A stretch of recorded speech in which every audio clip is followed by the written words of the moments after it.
नमस्कार, मैं अनुराग और आप देख रहे हैं जर्नलिस्ट कैफे का डिजिटल प्लेटफॉर्म। देश में आजकल एक नई बीमारी फैल गई है। वह बीमारी कोई शारीरिक या मानसिक नहीं है, बल्कि वह बीमारी है विदेश जाने की। जी हाँ, यह एक बीमारी है जो आप सही सुन रहे हैं। यह हम नहीं कह रहे हैं या कोई और नहीं कह रहा है, ये कह रहे हैं हमारे देश के उपराष्ट्रपति जगदीप धनखड़। उन्होंने राजस्थान के सीकर में एक समारोह में छात्रों को संबोधित करते हुए कहा कि आज समाज में सबसे बड़ी जो बीमारी है वो हो गई है छात्रों को विदेश जाने की। एक नई बीमारी और है, बच्चों में आपको एड्रेस करना हो, विदेश जाने की, विदेश पढ़ाई करने की।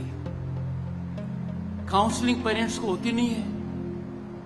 बच्चा लालायित होकर जाना चाहता है, उसको नया सपना दिखता है, उसको लग रहा है कि वहां जाते ही तो स्वर्ग मिल जाएगा। कोई आकलन नहीं है किस संस्था में जा रहा है, किस देश में जा रहा है। वैसे एक अंधाधुंध रास्ता है, मुझे विदेश जाना है। आपको आश्चर्य होगा, 18 से 25 साल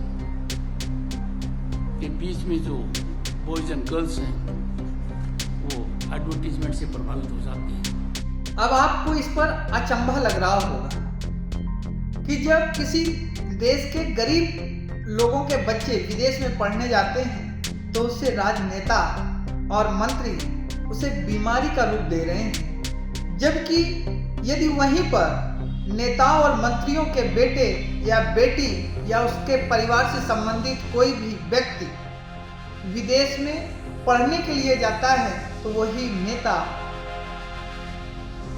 ट्वीट करके उनके उज्जवल भविष्य की शुभकामनाएं देते हैं, उन्हें बधाई देते हैं और उनके उज्जवल प्रगति की कामना करते हैं। बता दें कि कल शिवराज सिंह चौहान ने अपने बेटे की पढ़ाई पूरी होने पर एक ट्वीट किया और लिखा कि मेरे बेटे ने एलएलएम की पढ़ाई पेन यूनिवर्सिटी के कैरे लॉ स्कूल से पूरी कर ली है। कल दीक्षांत समारोह का वीडियो देखकर मन आनंद और गर्व से भर गया। ऐसे मौके पर माता पिता बच्चों के साथ रहते हैं, लेकिन अपने दायित्वों के चलते हम वहां उपस्थित नहीं रह सकते। इतना ही नहीं, बच्चों को संबोधित करते हुए उपराष्ट्रपति ने कहा, कल्पना करें यदि शैक्षणिक संस्थानों के बुनियादी ढांचे में सुधार के लिए 6 बिलियन अमेरिकी डॉलर खर्च किए जाते हैं तो हमारे हालात क्या होते। मैं इसे विदेशी मुद्रा पलायन और प्रतिभा पलायन कहता हूँ। ऐसा नहीं होना चाहिए। यह संस्थानों का उत्तरदायित्व है कि वे अपने छात्र छात्राओं को विदेशी हालात के बारे से अवगत कराएं। उपराष्ट्रपति ने इस बात पर जोर दिया कि शिक्षा का व्यवसाय में तब्दील होना देश के भविष्य के लिए अच्छा नहीं है। उन्होंने छात्रों को गुणवत्तापूर्वक शिक्षा देने के लिए तकनीक के अधिकतम उपयोग का आह्वान करते हुए कहा कि कुछ मामलों में यह जबरन वसूली का रूप भी ले रहा है। यह चिंता का विषय है।